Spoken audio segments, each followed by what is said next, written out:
विचार करा, मध्यरात्र, सगळं शांत, एकदम गाढ झोप लागलीये आणि अचानक पायात एक जबरदस्त कळ येते.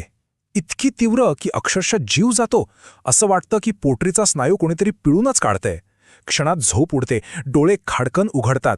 अनेकांना हा अनुभव नक्कीच आला असेल, हो ना? हो ना. आणि ही वेदना, अरे बापरे, शब्दात सांगता येत नाही. ज्याला होतं त्यालाच कळतं. दुसऱ्याला समजावून सांगायला गेलो तर ते जवळजवळ अशक्यच आहे. पण एक चांगली बातमी आहे. या त्रासामागे एक साधं विज्ञान आहे आणि त्यावर उपाय, ते तर त्याहूनही सोपे आहेत. चला, आज आपण हेच सगळं अगदी सोप्या भाषेत समजून घेऊया. बरं, तर रात्रीच्या वेळी होणाऱ्या या वेदनेच्या हल्ल्याला काय म्हणतात? मेडिकल भाषेत याला म्हणतात मसल क्रॅम्प. म्हणजे काय? अगदी सोप्या शब्दात सांगायचं तर आपल्या स्नायूंचं अचानक आणि आपल्या नकळत आपल्या इच्छेविरुद्ध आखडलं जाणं. हे असं का होतंय माहितीये?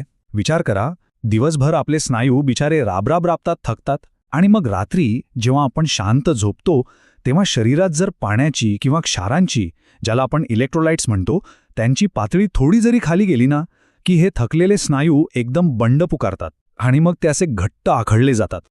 पण इथे एक गंमत आहे.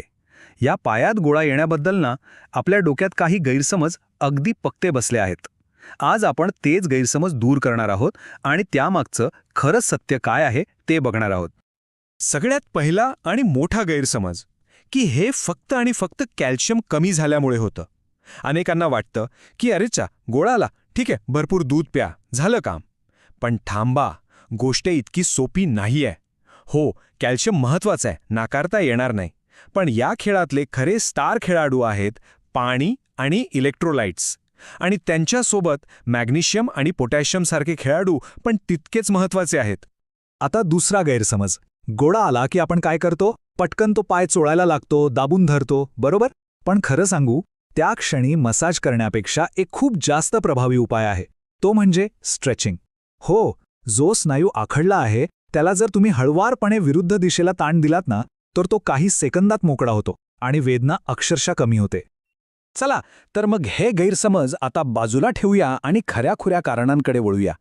हे गोळे घेतात तरी का? आपलं शरीर आपल्याला कोणता सिग्नल देण्याचा प्रयत्न करतंय? यामागे प्रामुख्याने 4 मुख्य कारणं आहेत. पहिलं आणि सगळ्यात कॉमन, डिहायड्रेशन, म्हणजे साधं सोपं शरीरात पाणी कमी होणं. दुसरं कारण म्हणजे इलेक्ट्रोलाइट्सचं असंतुलन. म्हणजे काय? तर आपल्या शरीरात मीठ आणि इतर क्षार यांचं प्रमाण बिघडणं. तिसरं, मॅग्नेशियम आणि पोटॅशियमसारख्या खनिजांची कमतरता. आणि हो, कधीकधी व्हिटॅमिन B12 आणि व्हिटॅमिन D कमी असणं हे सुद्धा एक कारण असू शकतं. ठीक आहे, कारणं तर कळली. पण जेव्हा ऐन मध्यरात्री वेदनेनं जाग येते तेव्हा काय करायचं? घाबरून जायची अजिबात गरज नाही. त्यावर एक इन्स्टंट उपाय आहे. बघा, त्या क्षणी शांत राहायचं आणि फक्त 3 सोप्या स्टेप्स फॉलो करायच्या. स्टेप नंबर 1, ज्या पायात गोळा आलाय तो पाय पलंगावर एकदम सरळ करा. स्टेप नंबर 2, आता हाताने त्याच पायाची बोटं पकडा आणि ती हळूवारपणे आपल्या शरीराच्या दिशेने म्हणजे गुडघ्याकडे खेचा. तुम्हाला पोटरीवर एक मस्त ताण जाणवेल.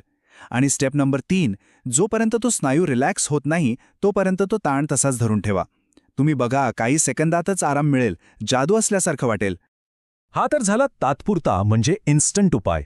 पण विचार करा, ही समस्या परत परत व्हायलाच नको असेल तर याला मुळापासूनच कसं संपवायचं? त्यासाठी आपल्याला काही कायमस्वरूपी उपाययोजना करायला लागतील. आणि हे उपाय म्हणजे 3 महत्त्वाचे स्तंभ आहेत. पहिला, हायड्रेशन म्हणजे पुरेसं पाणी पिणं. दुसरा, बॅलन्स डाएट म्हणजे योग्य आहार. आणि तिसरा, डेली स्ट्रेचिंग म्हणजे रोज थोडा व्यायाम. बस, इतकं सोपं आहे. पहिला आणि सगळ्यात महत्त्वाचा स्तंभ म्हणजे पाणी. एक नियमच बनवून टाका की दिवसभरात कमीत कमी 3 ते 4 लिटर पाणी प्यायचंच. आणि एक छोटीशी टीप देतो, रात्री झोपायच्या आधी फक्त अर्धा ग्लास पाणी प्या. एवढासा छोटा बदल सुद्धा खूप मोठा फरक घडवून आणू शकतो, विश्वास ठेवा.